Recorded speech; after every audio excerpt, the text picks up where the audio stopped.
بسم اللہ الرحمن الرحیم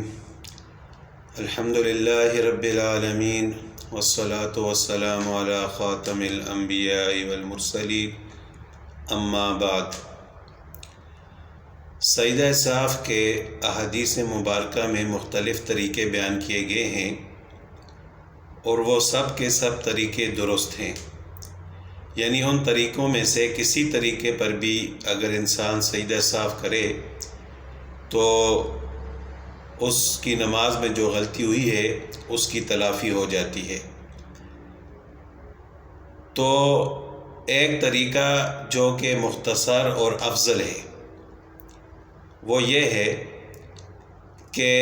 اگر انسان نماز کے دوران کوئی غلطی کر لے، کوئی کمی کوتاہی اس سے ہو جائے، کوئی واجب رہ جائے، تو اس کو چاہیے کہ وہ آخری رکعت میں، نماز کی آخری رکعت میں،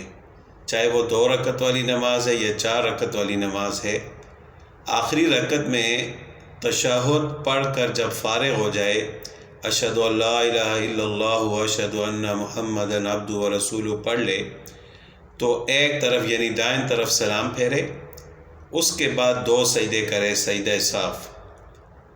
اور سجدہ صاف کے 2 سجدے کرنے کے بعد پھر دوبارہ سے تشہد پڑھے اور اس کے بعد درود شریف اور دعا پڑھ کے سلام پھیر لے۔ یہ افضل طریقہ ہے۔ باقی دوسرے طریقوں کے مطابق بھی اگر کوئی سجدہ صاف کرے تو وہ بھی درست ہے، اس کا مطلب یہ نہیں ہے کہ وہ طریقے غلط ہیں، کیونکہ خود رسول اللہ صلی اللہ علیہ وسلم نے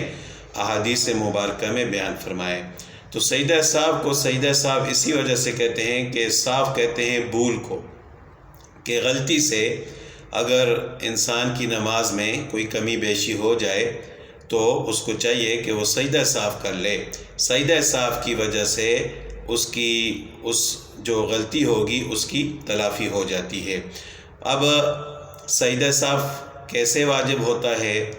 تو اس کے لیے سب سے پہلے انسان کو چاہیے کہ وہ نماز کے فرائض اور واجبات کو یاد کرے،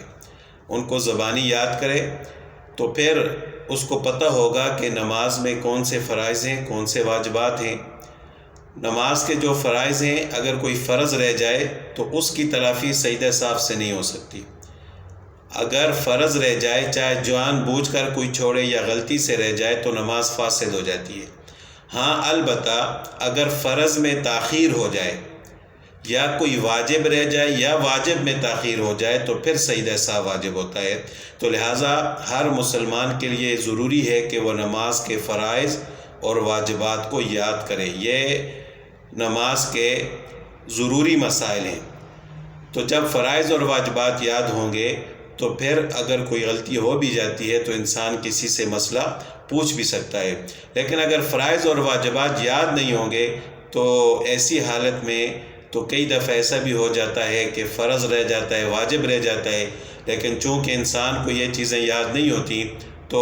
علم ہی نہیں ہوتا کہ میری نماز مکمل بھی ہوئی ہے یا نہیں ہوئی، میری نماز صحیح ہوئی ہے یا نہیں ہوئی۔ تو لہٰذا سب سے پہلے فرائض اور واجبات کو یاد کرنا چاہیے۔ اگر فرض میں تاخیر ہو جائے، کوئی واجب رہ جائے یا واجب میں تاخیر ہو جائے تو پھر سجدہ صاف واجب ہوتا ہے، اور سب سے بہترین اور افضل طریقہ یہ ہے۔ اور اس کے علاوہ دوسرے طریقے کے مطابق بھی اگر کوئی سجدہ صاف کر لے تو وہ طریقے بھی درست ہیں۔ اللہ تعالی ہم سب کو عمل کرنے کی توفیق